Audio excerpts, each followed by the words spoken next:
Hello, and welcome to the end of a very long day of learning. I'm tired.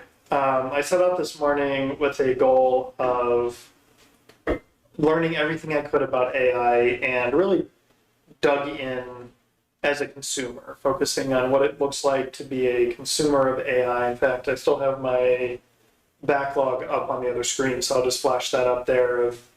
I just dug in trying to play with what it looks like as a professional to use AI for personal use. And later I'll dig into coding and understanding local small models and so on. But my goal today was really just to see where I could make it fit in the current pipeline. And I've actually captured a couple hours of video throughout of learning things, testing things, summarizing what I've learned, and so on. But that's not this video. For Coach on the Couch today, I was reflecting on a couple different things. The first one and the major one for me was that I sat down and did a value stream mapping first. I didn't think about it that way. What I thought about was, oh, I'm building a lot of content. I want to look at AI through the lens of the work I'm doing, which is building content.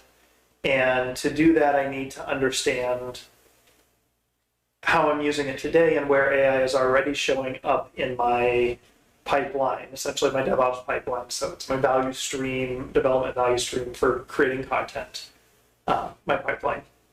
And with the goal of then playing with creating a GPT, since that's the new thing that was announced this week, figuring out how to feed it with my knowledge and maybe use that as either a research assistant or a generative component of creating outlines for the content.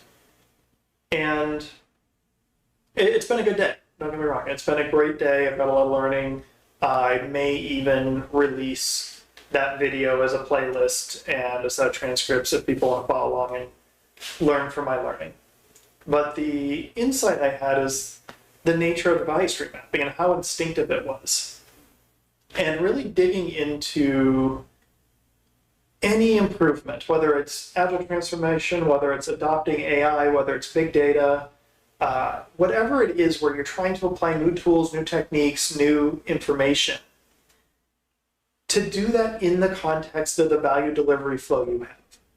And it might invalidate entire chunks, and that's okay. Like, if there are 20 steps in mine that I've discovered there's a GPT that I can push a button and it does these magic 20 steps and spits out the answer, I'm totally okay with that as long as it's not destroying the core value proposition.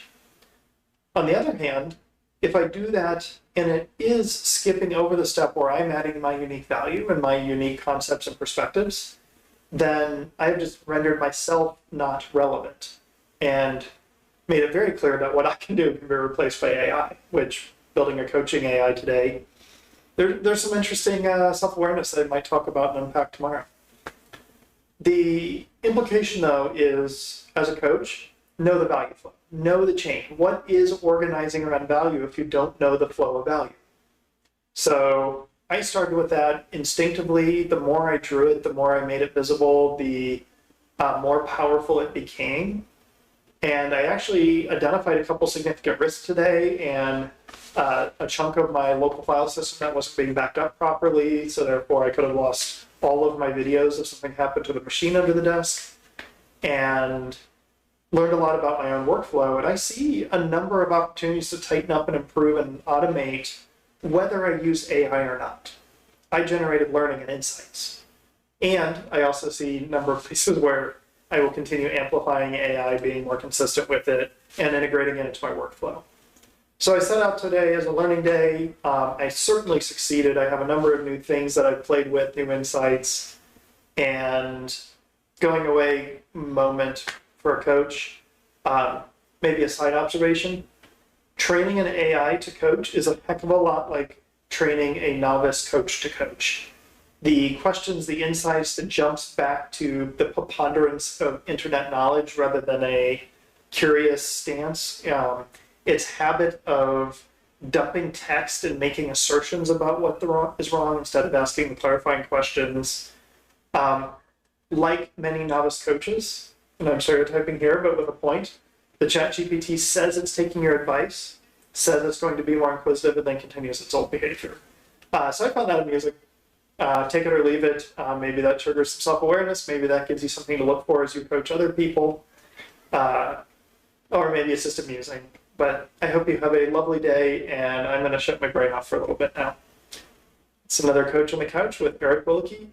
Have a great day.